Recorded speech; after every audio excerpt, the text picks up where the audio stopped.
Greetings and salutations. My name is OJ as always, and welcome back to another episode of the Deadlockathon, a series of videos where I go over every single character in Deadlock in alphabetical order from Abrams to Yamato. I'll be going over their lore and personality, their gameplay and abilities, as well as their design. Please do keep in mind though that everything in Deadlock is a work in progress, so a lot of the things that I mention and sing my praises for may change at a later date and are subject to change. And if you wish to play Deadlock for yourself, I'll throw up my Steam name on screen now, and if you just add me as a friend, I shall send you a code to the game. However, do keep in mind that it takes about 1 to 2 days for codes to come through, so please do bear that in mind. But with that said, our object of obsession for today is a character I did not see coming, a character that came completely out of left field but swept me off my feet nonetheless. That being the ever elusive, ever mysterious, and ever lovely Doorman. Now, as I do in all of these videos, I would like to start by reading off his in-game background, though do keep in mind as always, subject to change, but his in-game background reads as such. He's proper, he's polite, but the humble doorman of the Baroness Hotel is more than meets the eye. While he had only planned to experience life on this plane for a few weeks, the doorman quickly discovered that the New York service industry was a great way to see the strange demands that please humans. Simple lore, short lore, however, there is a lot to infer from that lore, along with a lot to infer from his various different interactions with other characters. And through said interactions, one of which I shall play in a minute, the doorman refers to himself as a fledgling god, a patron, and a cosmic being. He is far from your normal doorman. He uses this doorman doorman appearance, doorman job as a sort of masquerade to allow him to, as he puts it, observe mortals or observe humanity. And he's so cool, like so weird. When they announced that we were getting a doorman as, you know, a character in the update with all the 6 new characters, I was like, a doorman's a really interesting idea for a character that's quite cheesy, quite fun, and it fits well with the sort of 1940s, 50s noir aesthetic that, you know, Deadlock is going for.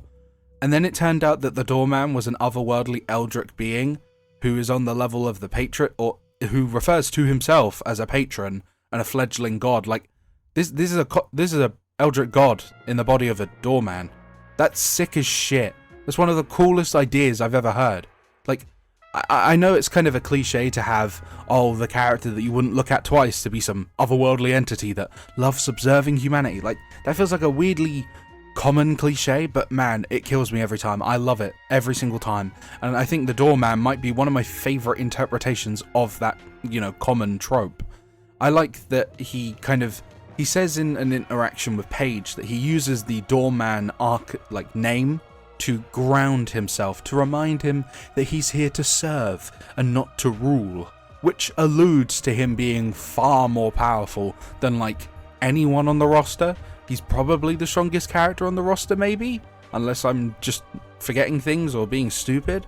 Like, both of the patrons, which for those that don't know, the patrons are the things that you're fighting for in Deadlock's general gameplay. They're your final objective, like to kill the enemy team's patrons. Both patrons are actually familiar with the doorman and express surprise at seeing him fighting on their behalf. They respect him and view his murderous side as who he was meant to be. Like, the patrons are like gods. They are gods by definition. They are, you know, powerful gods, and they recognize the doorman and acknowledge him as, you know, like they're surprised that he would even engage with mortals in this fashion. Doorman even calls the patrons old friends and has unique names for them, that being City Mother and Amber King. Which, like, this dude knows the patrons, like, on a pseudo-personal level. Like, this dude is no one to be sort of waved away. Like, he's just a doorman. No, do not wave away the doorman. This guy is like some otherworldly entity. I don't even want to know what his, say, true form may look like. It's just, the doorman is genius. I don't even know how to put it into words. I want more. I want more of the Doorman. Like, now. I want more interactions. I want more lore about him. I need to know more. But at the same time, do I want to know more? Do I truly want to know more about this character who has done such a fantastic job at selling himself through the fact that we don't know anything about him outside of that he is not what he seems? He is definitely not a humble doorman at the Baroness Hotel. And going back to interactions, there is one in his voice. I need to just highly compliment his voice work. I have seen like hearsay bits and pieces about his voice actor being a stage actor and this being his first ever performance. I couldn't actually like verify whether or not that was completely true. The voice director on Deadlock in a Discord server apparently said something like that, but I haven't seen any screenshots. I don't know what, like, I don't know if that's actually true, but it would not surprise me. Stage actors have a weird knack for just being unbelievably fantastic at voice acting. Like, if I remember rightly, most of Metaphor ReFantasio's, like, cast was made up of stage actors, and they all just did stellar performances. And I cannot like, sing my praises enough for the Doorman's, like, voice work. And whoever voiced him, I cannot thank them enough for how well they sell this idea of a man or a creature, a being that kind of is like it's set every you know, I'm not even gonna try and explain it. I'm just gonna play the clip of him and Victor talking, and I'm just gonna let you just kind of take in what he sounds like, and then I'll sing my praises for him. You like working at the hotel? I do. It's quite rewarding. Catering to rich people is rewarding. Observing humanity is.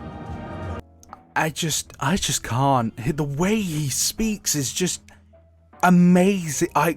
It's just like, it carries the sense of something otherworldly trying to be human. The way, like, the way he's just, how do you even compliment voice acting this good? Like, the pauses that he does, they're very minor pauses between words, but it sells that idea that this is a otherworldly entity trying to actively think how to speak like a human being and how to fit in. But then it will say something like observing humanity, which to it would be a normal thing to do, but to anyone else, you sound like a complete weirdo. Like, you sound like a complete otherworldly weirdo. And he is. That's the fun part. He's saying these things that are weird and odd and, like, observing humanity. Like, that's such a telltale sign that you are not human, man. But the way the voice actor delivers all of his lines, the weird pauses, it's very similar to like the G-Man from Half-Life. The way he speaks is very weird. There's some weird pauses, weird stutters, and it sells this idea that the G-Man is, you know, otherworldly, and the Doorman follows in his footsteps in a similar fashion with these weird pauses, just obviously sounding a bit younger per se. But yeah, I absolutely love the Doorman. We don't know much about him, and I do think that's for the better. Despite me gnawing at my cage and wanting to know more about him and to learn and hear more of him, I do think it's probably best that we just never find out what he is or who he is. Eldritch Horror works best when you don't know what you're facing. Horror works best when you don't know what you're facing. I've said that many times before in my Dead by Daylight videos. And the Doorman's weirdness and the sort of subtle horror behind his sort of speech and his just general existence should stay mysterious. And I wish for all of me that it does stay mysterious. He's incredibly unnerving in the right scenarios, and I do genuinely love his lore and the way he is portrayed. I'm glad that we have a character that is kind of on the level of these higher up gods, yet lowers himself to interact with humanity and partake in a violent ritual. Like, I love the Doorman. I just cannot he's probably my favourite of the new 6 that we got recently. Like, at first glance, he wasn't really much, right? but then we had the leaks of his voice lines, and I was just, I can't even state how insane he just swept me off my feet, practically picked me up and chucked me into our Baroness hotel room. Like, I was sold immediately, and I'll speak of it more later, but during his ultimate, he has unique voice lines for every single character, where he points out their darkest secrets or their worst fears and the such. And one thing I just do want to mention, some of you may know the character of Warden. The Doorman has absolutely no idea what Warden wants, and that makes me giggle immensely. That really makes me laugh, because guess who else doesn't know what the Warden wants? The patrons. What the shit is Warden doing that is preventing both the patrons themselves and the Doorman, both eldritch otherworldly gods, from understanding what he wants? That's just really stupid to me. But that will probably be a topic I bring up again once we get to Warden far down the line, considering, you know, he begins with a W. He's going to be right near the end. But anyways, with that said, or with my high-sung praises for his lore and his voice work out of the way, I would like to move on to talking about his gameplay. I will have to put a preface, warning, etc. that for gameplay I like to use OBS to record my mic and the gameplay simultaneously, so if I sound a bit different, I do apologise, but trust me, it does make it easier for you and for me to show and tell simultaneously. But with that said, I shall see you in 3 seconds. Right, here we are in the ever so lovely and ever so helpful sandbox mode for me to talk and to share details on abilities and gameplay, blah blah blah, or for me to, explain gameplay, talk about it. Let's start with his weapon, that being Service with a Smile. I really love the name of that, by the way, and also I need to heavily compliment the actual weapon itself, being this pistol with a keyring as on the end of it. I think that's genius, but I guess I can go more into that on the design front. Now, this pistol's rather interesting. I mean, as you can see, I think the crosshair for it is really neat. Little lock. But the actual gun itself fires, funny enough, lock-shaped sort of projectiles, which do actually have a travel time to them. Similar to many other characters, he is not a hit scan in any way, shape or form. And they go sort of they have a quick travel time, but they are not hit scan. So that does make it a little bit difficult for him to fight during lane, as I don't know if it's just me being bad, but I usually struggle to secure souls with his projectile. You kind of have to aim ever so slightly above where the soul is like kind of moving towards to secure the soul. But the actual weapon itself is whatever. It's kind of fine. It does its job. It does damage. It can be quite powerful early on because it does have like pretty good, like, does it have any damage fall off? I'm not fully sure. I don't think the gun has damage fall off. Okay, yeah, it does. Okay, my bad. But it does have good range. I think it can go forever. Yeah, it goes forever. It's got good range. It does decent damage, like it does chunky damage for especially as early on in the game as it will be. And yeah, it's a fine enough weapon, nothing super duper special, but that doesn't really matter because I'm going to be honest, I've looked just before I started recording. I did look. There aren't really any like gun related builds. I mean, there's some here, right? I just have not really seen anyone like look at the top daily builds. Spirit, and there is a weapon one here, but that's only because they use like two abilities that have weapon in them. Like he is for the most part a spirit damage dealer. He does not really use his weapon to get kills, blah blah blah. It's just kind of there for extra damage between your cooldowns. But speaking of his abilities, the first is known as the Cool Bell, which is a description reading as such. Throw out a cool bell that deals spirit damage on impact. After a short delay, it explodes, dealing additional spirit damage and causing affected enemies to suffer reduced weapon accuracy and movement slow. It can be shot to detonate it early. It has an 18-second cooldown.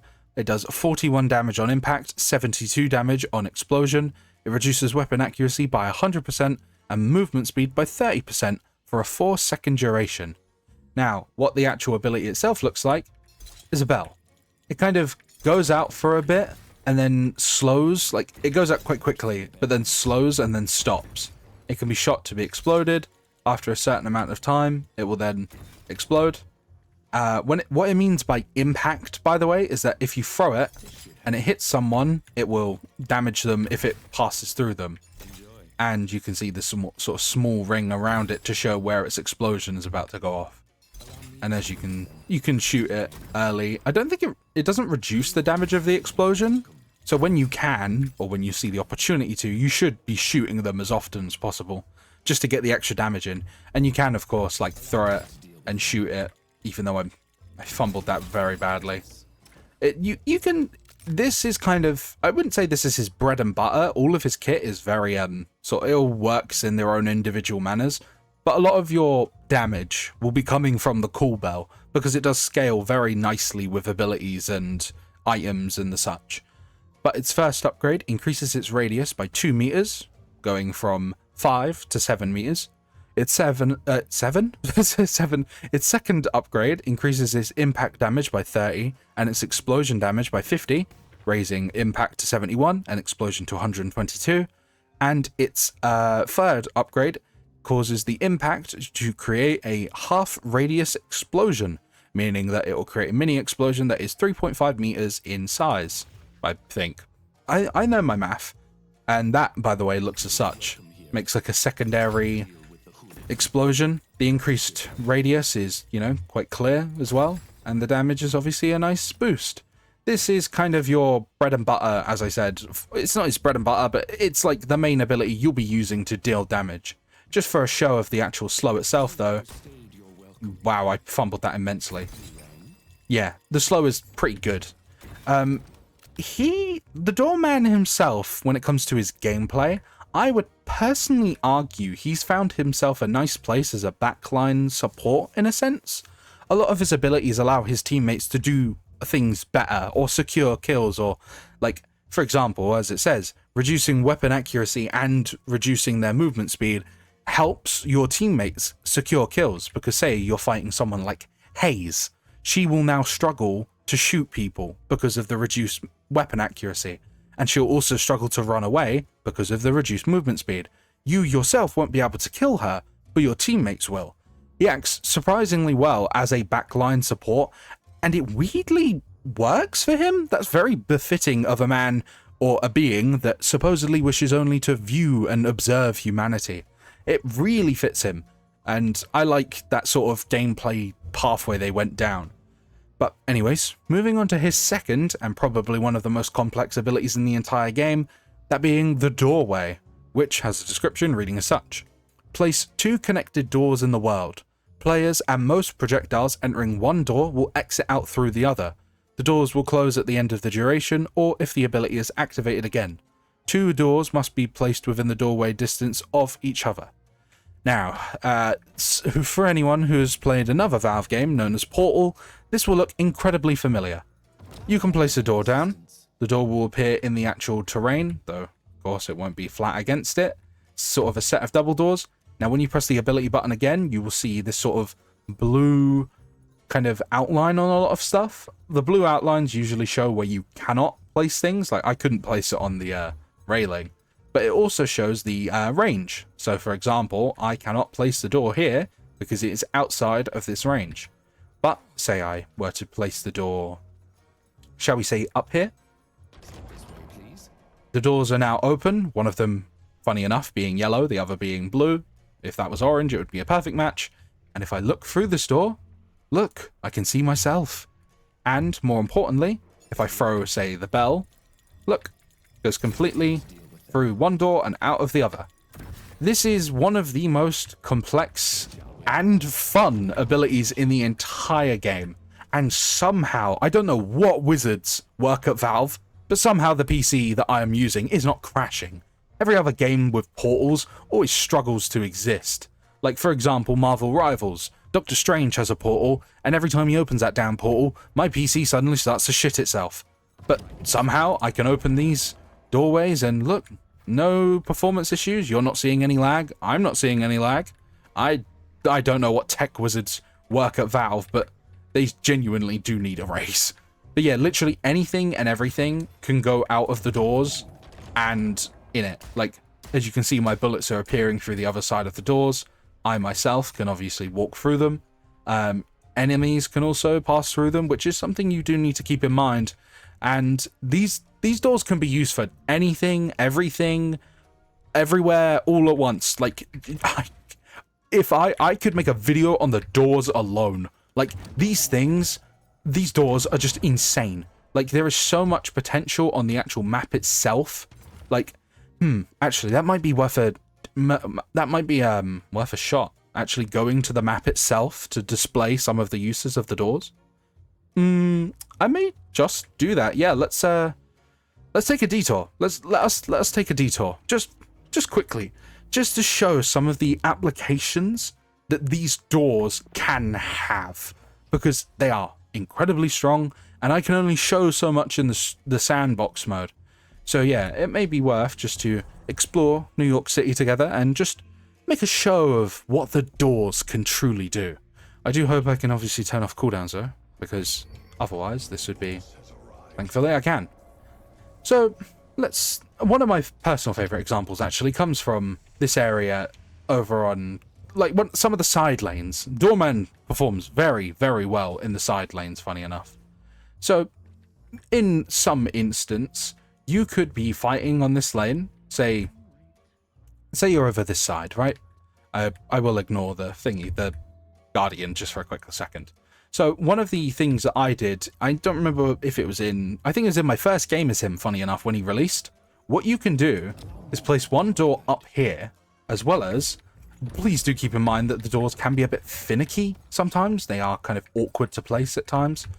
Sometimes you just won't be able, like, look, I'm trying to place it on that section there, but it kind of is trying to flick to the corners. But anyways, placing the door up there and placing the door here gives you a complete vision of their side of the lane. You are able to see everything on their side of the lane. You can shoot minions on their side of the lane. You can shoot them on this side of the lane. Like, the doors are just unbelievable for all sorts of things. Like, I could place a door here and then place a door here. Now I am able to access the bridge, fire and fight on top of the bridge, and if I feel myself in danger, I can jump into my door and bang, I'm back right next to my Guardian and I have nothing to worry about. Like, these are just some of the uses of it in lane. You can also, of course, say you are on the bridge, place a door there, place a door there. Now you have access to this area. So say they are hiding behind and sort of shooting at you from this section here, you're able to view them and throw bombs at them or throw the bells at them. Like, Doorman has so much shit. Like, I place a door up there and you can bang. Look, I've gone from the bridge to this roof where I now have a view of the entire lane. I have access to this camp up here. I am able to very safely escape any encounter. Like, say someone starts jumping me on the bridge, I can go into that door, come up here, close the doors behind me. What are they meant to do? They can't get me. I'm now on top of a building, miles away from, like, that's where I was. This is where I am now. I'm next to a Guardian. Like, the doors are insane. Like, I cannot explicitly say enough how insane his doors are. They are incredibly good for map traversal. Like, I've gone from there to here. Like, I'm now basically halfway from my lane to another lane with a single ability. Like, admittedly, the cooldown for this ability is 40 seconds, which is very long. I will give it that. But as the game goes on, you buy abilities, you upgrade the doors. What happens?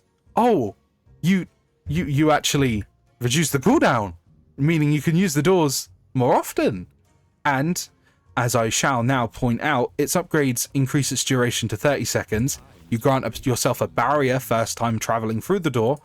And this is what I really want to point out. The final upgrade for it increases the doorway distance by 50 meters and the cast range by 30.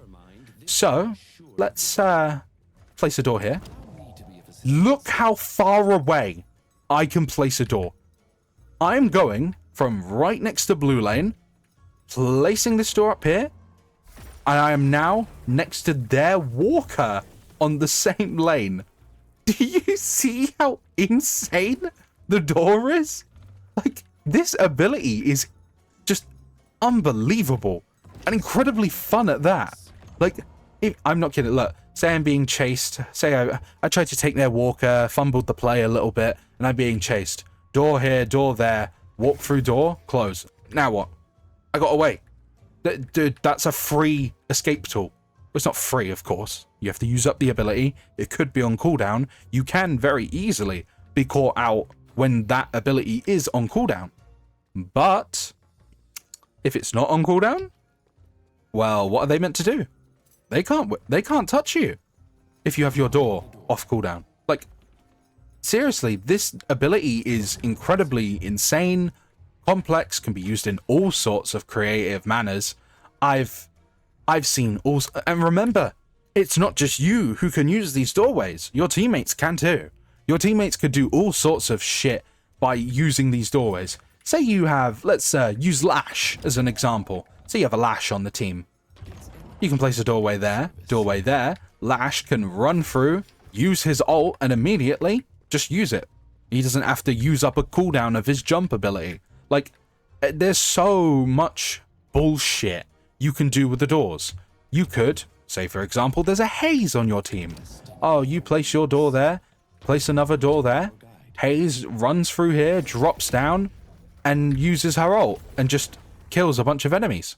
And remember, the barrier is given not only to you, but to your teammates as well. So they are also getting a barrier that will help them survive longer, say you try to make a play like that. Or if we want to use one last example, we could use Dynamo. Dynamo has a ultimate, which as some of you may know, is a black hole, sucks everyone in, and makes them all susceptible to just basically getting killed by teammates. Have Dynamo jump through that door and drop himself off in black hole and suck in the whole team. Then what? You can even interact with that ultimate quite well because of the bells. They do quite a lot of damage later in the game, and they have good AoE. You're going to be hitting like the entire team if Dynamo catches multiple people in, you know, a black hole. Like, I cannot stress enough that the doors are what make this character as good as he is. Like, his other abilities are really solid, but the door, I just mean, what do you want me to say? Have I not said enough? Like, look, oh, there's a buff here. Let me use my door to go from mid lane to this area up here and capture a buff. Just like that. And you can close the doors at any time to prevent them from coming through. Like, people can't chase you. Like, it's actually kind of stupid. And now I have just had a sudden realization. Can I use it to transfer the spirit urn? Oh my god. He's also suddenly the best carrier of the soul urn in the whole game. So you can place a door near where the soul urn is, near up on one of these sections, and then you get like a huge like shortcut to begin with. Because it doesn't deactivate the door once you've already, if it's already up once you pick up the urn. This is stupid. This character's stupid. The door is stupid. That's what's really stupid. The door is unbelievably fantastic, and I know this video is going to be far longer just because I want to stress how important and how cool the doors actually are. But with my love and high praise for the doors sung, we return to the sandbox mode to talk about his third ability, that being none other than the luggage cart, which has a description reading as such. Send out a luggage cart that deals spirit damage and pulls enemy heroes along its path. Can be alternatively casted with the middle mouse button to target friendly heroes instead. It does 80 damage, has a 25 meter range, and has a 30-second cooldown, and looks as such. Simple, right? Just kind of throw out a luggage cart that kind of travels on its little distance. You can use it if you hold, obviously, your middle mouse button. It will bring up the pings. If you press 3, it'll be a blue one, and using that blue one, you can send people in, or, you know, send people away, say, oh no, Jimmy here is being attacked, quick, get away from the fight, I shall protect you, that sort of shit, right? But the luggage cart itself at a base level is fine enough. It kind of gets people off of you and can send your teammates to safety, which is, you know, further emphasizing the pseudo support playstyle that he kind of encourages.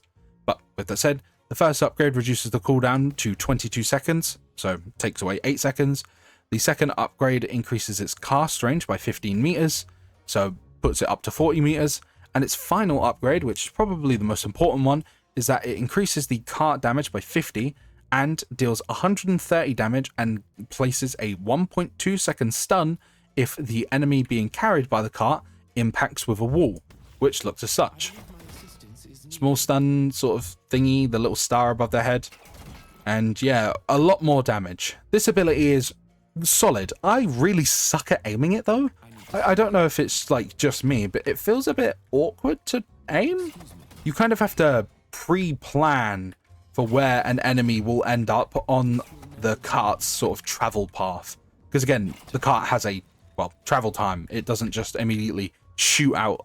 So you kind of have to, like use your seventh brain and predict where they will be moving to, you know, stop them from moving. You get what I mean. Like say someone's trying to run across your path, you throw it in their direction, try to get a stun off. It's a very good supportive ability again though, because you can not only send your teammates away, but if you stun an enemy, that opens them up not only to attacks from yourself, but also from your teammates. But with that said, we move on to his ultimate, known as Hotel Guest. This ultimate's going to be kind of hard to display, as I don't know if there's any easy way for me to be like hit by the ultimate. So just to preface it, I will you be using a clip. I think I must have a clip somewhere of me being hit by Doorman's ult. I'll find something. If I don't manage to find anything of my own, I will put in a clip of someone else's clip, and I'll, you know, credit them, blah blah blah. But the Doorman's ult reads as such: send the target's physical body to be a guest at the Baroness Hotel. The guest is to promptly make their way to the exit elevator, where they will be sent back to their original position. A stay at the Baroness Hotel is paid for in spirit damage. Failure to check out on time costs additional spirit damage. And that looks as such. So it has a you have to be very close, right? Like you quite clearly, you have to be like right in their face. But once you are in their face, you'll do a small animation, which, by the way, during that animation, you're invulnerable, if I remember rightly. It doesn't say it, but I've never been actually hurt by it. Like, I've never been hurt while casting the ability. And as you saw, it will place a sort of... The model of the character will kind of just be, like, blacked out, and it will have the blue aura around them and the key inside of them to show that they are, you know, within the Baroness Hotel, which... the best way I can describe it, it's going to sound really, really stupid. Think of it like a Roblox obby. I'm sure some of you have played those, right? Jump over the obstacles and try to get to the end without dying. That's basically what the Baroness Hotel is. It's like a little parkour section, and you have to get to the hotel elevator at the end. Like, it's kind of silly. It's actually a really, really creative ult. I like it quite a lot. But it has a 120 second cooldown. It has a 5 meter range. Which, yeah, I can tell. But yeah, like, it's a very good ability. And again, plays into that sort of supportive play style that the Doorman kind of falls into. Because with it, you can just remove an enemy from the fight.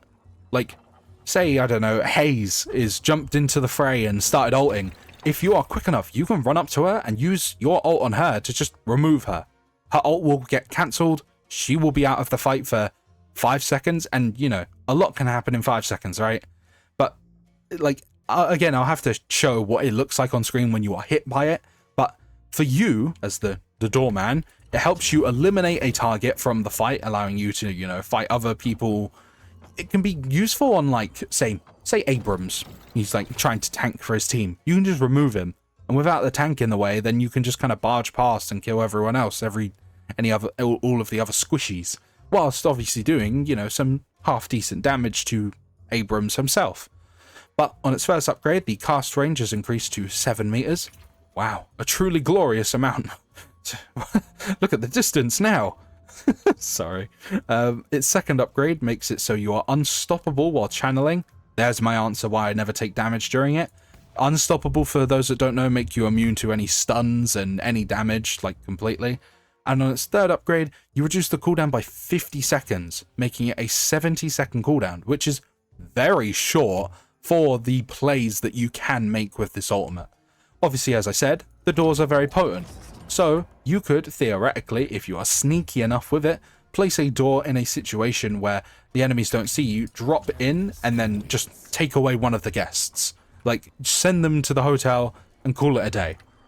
And obviously, I should have mentioned earlier, when the clock, or when the key begins to turn and the aura goes yellow, that is to indicate that the person being locked inside of the hotel is soon to come out. It's an audible and visual cue for those that need to know that. But yeah, in general, I think Doorman's sort of entire kit is very, very well done. The bells are his main source of damage, but also act as a supportive ability in, you know, debuffing the enemies.